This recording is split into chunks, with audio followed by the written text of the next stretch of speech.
Mi nombre es Mercedes Tormortí, de la Universidad Nacional de Educación a Distancia.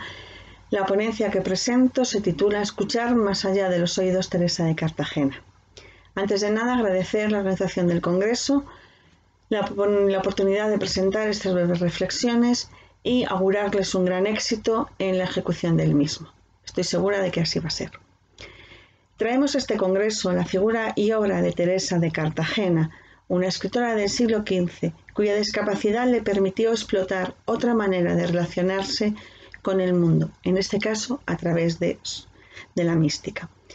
No cabe duda de que podríamos incluirla entre aquellas escritoras que en su tiempo fueron marginadas, silenciadas o que han quedado en el olvido a causa de una discapacidad. Son muy conocidos los escritores medievales españoles, nombres como Gonzalo de Berceo, el Marqués de Santillana, Juan Ruiz Arcipreste de Hita, don Juan Manuel. Solo por nombrar algunos de ellos están en nuestra memoria. Y si bien en la Edad Media es un periodo caracterizado por una aparente ausencia de las mujeres, está claro que en realidad abundan las mujeres que han escrito y que han dejado testimonio de su vida, de sus vivencias y de sus ideas. Nos gustaría destacar algunas de las contemporáneas de Teresa de Cartagena, a Leonor de López de Córdoba y Carrillo o a Isabel de Villena. Todas ellas escribieron en el siglo XV. Sus producciones abarcan literatura de viajes, autobiografía, tratados de misticismo y religión. Sin embargo, somos conscientes de que hoy hay gran cantidad de mujeres de letras que han mantenido viva la llama en esta época y que esperamos que tarde o temprano puedan salir a la luz. Evidentemente estamos hablando de escritoras en una cierta manera olvidadas, no tanto por el mundo académico, que en estos últimos años ha hecho un gran esfuerzo por recuperarlas, sino por el salto al gran público, donde a día de hoy son unas auténticas desconocidas. Teresa de Cartagena fue una escritora burgalesa del siglo XV. Escribió con una sola intención: mostrar un camino de sanación del alma a quienes, como ella, que había perdido el oído, padecían una enfermedad. Sus obras presentan rasgos propios de la literatura mística, pues expone el proceso de comprensión de una realidad interior, para la cual el espíritu debe seguir una vía en la que el sufrimiento es fundamental. Muestra tal profundidad cristiana que sus contemporáneos dudaron de que su autora pudiera ser una mujer, además sorda. Las dificultades que afrontó le sirvieron para afirmarse como sujeto de cultura como en pleno derecho. Nació en 1425, sin que hasta el día de hoy nos haya llegado la fecha de su fallecimiento. Sus obras, Arboleda de los Enfermos y Admiración Operum Dei, se deben en gran parte a la sordera que golpeó al autor entre 1453 y 1459. Es considerada por ello la primera escritora mística en español y el último de sus libros es, según algunos autores, el primer texto feminista de una escritora española. Para algunos autores, Teresa fue una conversa de origen judío, perteneciente a la poderosa familia castellana de Santa María de Cartagena. Su abuelo, el rabino Salomó al-Leví, se convirtió al cristianismo hacia 1370 y fue bautizado como Pablo de Santa María, convirtiéndose en obispo de Burgos en 1414. Teresa ingresó en el monasterio franciscano Santa Clara de Burgos hacia 1440, antes de que le apareciera la sordera. En 1449 fue trasladada al monasterio de Santa María la Real de las Huelgas, perteneciente a la Orden del Císter. Su entrada en este monasterio se debió a una estrategia político-familiar motivada por la hostilidad de los conventos franciscanos hacia las monjas conversas. En el monasterio de las Huelgas, Teresa de Cartagena fue declarada sorda. Escribió un tratado sobre los beneficios espirituales del sufrimiento físico titulado La Arboleda de los Enfermos. Cuando descubrió que las autoridades de la época creían que la obra, dado su valor, debía haber sido escrita por un hombre con un seudónimo femenino, Teresa se apresuró a escribir otro libro, esta vez en defensa del papel literario de las mujeres, Admiración Operum Dei. Así, Teresa de Cartagena, dentro del canon medieval, se une a escritoras feministas como Hildegarda de Virgen o Cristina de Pizzano. Sus obras son semi-autobiográficas y dan voz a la mujer medieval, algo bastante raro en la época. Ambas obras se han conservado en un único códice copiado por Pero López de Trigo en 1481 y conservado en la biblioteca del monasterio de San Lorenzo del Escorial, en Madrid. El primer libro de Teresa está dirigido a un público femenino más amplio. Sin embargo, el género de la consolatio o consolación solía ser escrito por hombres y estaba dirigido a un público masculino. Por lo tanto, para humillarse hábilmente frente a sus lectores masculinos, la autora reafirma la debilidad de su intelecto.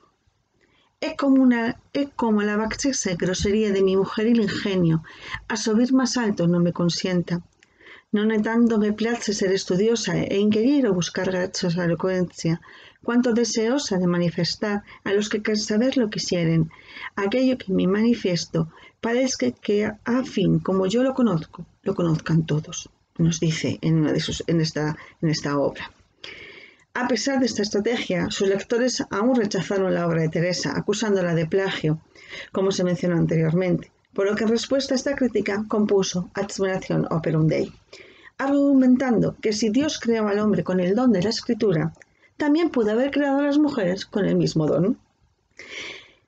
Los que ahora son maestros, en otro tiempo fueron discípulos, y aquellos cuyos discípulos fueron otro maestro los mostró, y así enseñando los unos a los otros y aprendiendo, son venidas las ciencias a las manos de aquellos que ahora las tienen y saben.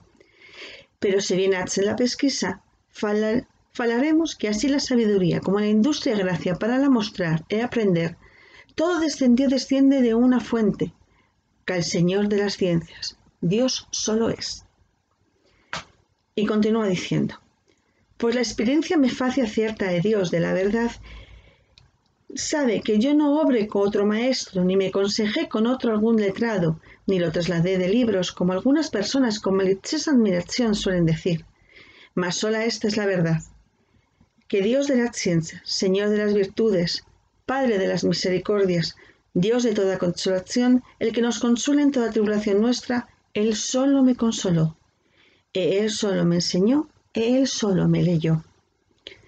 Es sin duda mayor ofensa que reverencia facemos a Dios cuando creemos que un hombre humano puede enseñar a otro cualquier ciencia y dudamos que el Señor de las ciencias no lo puede enseñar a quien quisiere.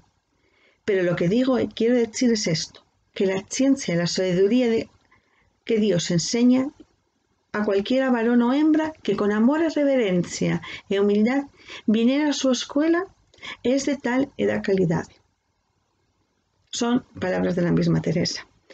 Por tanto, la crítica de sus oponentes cuestionaría la autoridad de Dios para repartir sus dones y, en consecuencia, lo ofendería.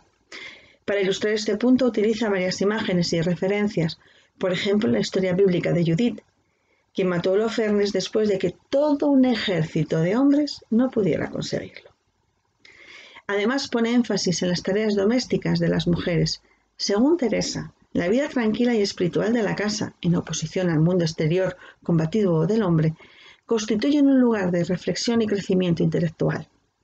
Así nos dice, que así como las hembras, estando inclusas dentro de las puertas de su casa, se ejercen sus propios honestos oficios, así el entendimiento, retraído de las cosas de fuera y encerrado dentro de las puertas de la secreta cogitación, se ejerce con más vigor en su propio oficio, más de aquel entendimiento que anda vagando fuera de la posada o estudio interior y se vuelve mucho a menudo en las negociaciones mundanas, el por esta causa no vale más, eso a facienda que es el ánima, va más lejos. Con muchas utiliza un argumento feminista para rechazar la idea medieval común de que la mujer era el sexo más débil, destinado por Dios exclusivamente para la reproducción y para tener un papel puramente pasivo. En conclusión, cuando se piensa en la Edad Media no es habitual recordar nombres femeninos. Así me viene a la mente en un pasado muy remoto la figura de Egeria, la peregrina del siglo IV, cuya obra cierra la literatura hispánica latina. Y en medio, entre la obra de Egeria y la de las otras escritoras que hemos mencionado, vemos más de 1000 años de ausencia de noticias. Son 1000 años de intensos y llenos importantes acontecimientos sociopolíticos y lingüísticos. La caída del Imperio Romano, el paso de los reinos visigodos, la conquista árabe de la península y la reconquista cristiana, reinas y reyes, cambios sociales y políticos, una época de tinieblas y esplendor al mismo tiempo. Desde el punto de vista lingüístico, el latín de Egeria pasará a ser el castellano de Teresa de Cartagena o el valenciano de Isabel de Villena. Y surge la pregunta que nos llevó a este punto: ¿Hubo otras autoras entre Hera y las damas del siglo XV? Estoy segura de que sí.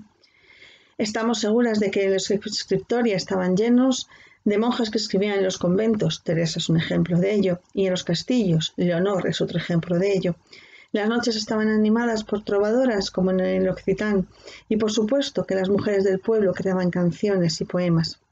El problema es que esta información no nos ha llegado, o sigue escondida en archivos y bibliotecas, a la espera de que una nueva generación de investigadoras la saque a relucir, y llene este vacío de nuestra historia literaria. Por tanto, necesitamos más investigadoras. Es una gran inquietud que tengo desde hace muchísimo tiempo. Una última reflexión, con su permiso. La figura de Teresa de Cartagena nos invita a pensar que no hay límites a la voluntad femenina, cuando ésta se empeña en explicar el mundo desde su perspectiva, y además existe en compartirlo con sus contemporáneas. Teresa escuchó más allá de los oídos a su corazón, donde resonaba la invitación de Dios a profundizar en su fe y vivencia cristianas. Escuchó más allá de los muros de su convento el grito de las mujeres de su época, que necesitaban saber que la vivencia de la fe tenía también una visión femenina que la Iglesia oficial, eminentemente masculina como la de ahora, se empeñaban en ocultar y silenciar. Escuchó más allá de los tiempos nuestras voces, que necesitan de estos ejemplos del pasado para continuar con nuestra labor de darles voz, para que nuestra voz sea más potente y llegue más lejos, hasta derribar los techos de cristal que impiden nuestra plena igualdad, para que nuestro grito sea más potente que el de la soprano que hace estallar las copas de cristal. Me gustaría terminar con unas palabras que nos invitan a tomar conciencia de la importancia de esta memoria manipulada, para que el conjunto de las comunidades, tanto cristianas como fuera de los ámbitos de la religión, pero todas ellas femeninas, han sentido a lo largo de la historia. Las memorias se pueden borrar, modificar o ampliar, y son susceptibles de tergiversar aquello que ocurrió. Al mismo tiempo, representan una herramienta de reconstrucción de los hechos del pasado a través de una mirada del presente. De esta forma, la memoria es un elemento cargado de subjetividad, pero con gran capacidad simbólica. Recupera aquello que no está presente de manera tangible en la historia, pero que tiene un papel esencial en la configuración de entidades e ideologías. Muchas gracias.